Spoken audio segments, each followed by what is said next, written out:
যুক্তরাষ্ট্রের প্রবাসীদের ভোটার তালিকা সংগ্রহ শুরু হচ্ছে। এর মধ্য দিয়ে দীর্ঘদিনের স্বপ্ন পূরণ হতে যাচ্ছে দেশটিতে বসবাসরত প্রবাসীদের।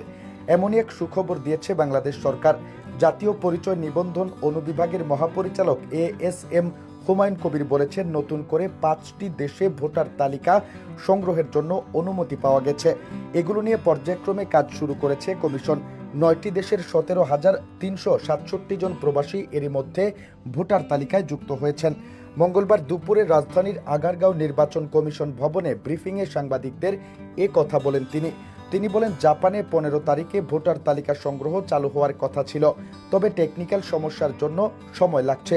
পাবলিক আইপি না পাওয়ায় আটকে আছে জাপানের কাজ। তবে আমেরিকার ওয়াশিংটন ডিসি, নিউ ইয়র্ক সহ সবগুলো অঞ্চলেই এখন ভোটার তালিকা সংগ্রহের কাজ শুরু করা যাবে। তিনি জানান, এর মধ্যে মধ্যপ্রাচ্যের দেশগুলো প্রাধান্য পেয়েছে। দক্ষিণ আফ্রিকা, জর্ডান, মালদ্বীপ ও ওমানে কাজ শুরু হয়েছে।